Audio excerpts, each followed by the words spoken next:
Are you considering a move to Pittsburgh? Get ready to discover the real cost of living in the Steel City. In this video, we'll explore everything you need to know to make the informed decision about your budget and lifestyle. Okay, great.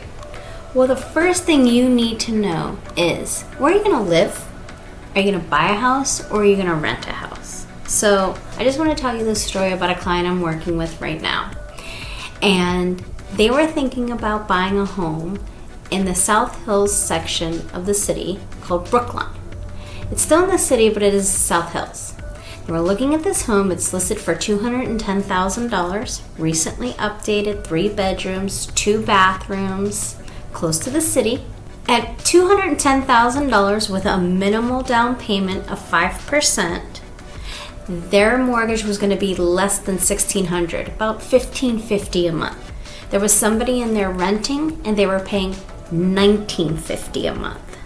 So you can live here, live in the South Hills, and you can pay almost $2,000 a month for a house, or you can buy that same exact house and pay closer to $1,600 a month. So that's one of the reasons that makes Pittsburgh so affordable, is you can buy a house for a pretty good price, better than what you can rent for. Now, what are those utilities going to be like in that house? So, you have your gas, electric, water, and trash. Here in Pennsylvania, gas and electric are deregulated utilities. And even though you have the option of using different suppliers, I wouldn't recommend it. It's usually, the old adage, if it seems too good to be true, it is. So just stick with your West Penn. If you're in the Allegheny County, you're going to have Duquesne Light. They're going to be your best bets and your best rates. And depending on what municipality you're in is going to depend on what water and who takes care of your trash. So you talk to your realtor and I'll give you that information. Now, what's it going to cost? That's all going to depend on what type of house you have. Here we do have a lot of older homes. So if you're in a big Victorian home with original windows and nothing's been updated, no insulation, and your electric bill and your gas bill are probably going to be pretty high compared to a newer home. In Pittsburgh, we think newer is built in the past 30 years. If it's brick, if it's newer, if it's insulated, new windows, then of course your electric bills are going to be less, your electric and gas bills. How many people live in your home? Do you work from home? So all those things are going to be a factor. Water here is a little on the pricey side, and we do not have tiers. I know in certain areas you have tiers. The more you use, the more you pay. Here it's just one flat rate no matter how much you pay. It's not that bad when you consider other cities. And then you have your trash, they'll bill you quarterly. Now, transportation in the city. How do you get around in Pittsburgh? We have quite a few ways to get around here. We have the T, which is our elevated train system. It's only in the South Hills. So like the house I was talking to you about earlier in Brookline, you could take the T into the city if you're working in downtown area. It's only in the South Hills. It'll go out almost as far to South Hills Village. You can ride your bike. I just read an article that Pittsburgh is actually one of the best cities to ride your bike in. So I have a client, he actually rides his bike into East Liberty, where Google is located. So if you prefer to ride your bike, Pittsburgh is a very friendly biking city. Bus. I live in a city neighborhood where people will take the bus into downtown because to park downtown Pittsburgh is quite expensive. So people will park at the end of my street and ride the bus if they don't even live in my neighborhood. And then if you want to live in the suburbs, there are tons and tons and tons of park and rides. So you actually have that option as well. In Pittsburgh, we have 3 tunnels and lots of bridges, more bridges than Venice. If you can believe that, it's true, which will cause some traffic. Now, the only area of town that doesn't have a tunnel is the North Hills. They actually also have an HOV lane. So if you're open to area, there's an area to consider without a tunnel. Lots of ways to get around in Pittsburgh. You just have to decide which is best for you. Next, we have grocery stores. So where are you gonna buy your food? The major grocery store here is called Giant Eagle. They're everywhere.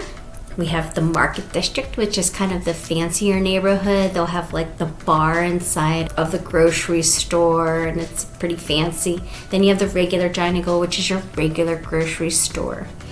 We also have Shop and Save. I think they're affiliated with Smith's. If you have Ralph's or Albertsons or Vaughn's in your neighborhood. And then we have Koons, which is also a locally owned grocery store. We have Aldi's, we have Walmart, we have Target. From late spring to about mid-fall, we have farmers markets here. So if you prefer to get your eggs and fruits and vegetables and fresh baked bread and baked goods from the farmers market, almost every neighborhood will have a farmers market here, and some of them are just tons of fun. You can take the kids, you can take your friends, some of them have live music, you can take your dog. It's just a great time. Check out the farmers market next time you're here in Pittsburgh. Now, healthcare. So if you're moving here, you want to make sure that you're taken care of. Pittsburgh has 4 level 1 trauma centers just in the downtown area.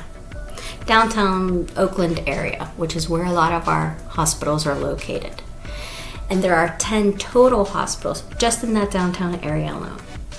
We have 22 hospitals in Allegheny County, just in Allegheny County.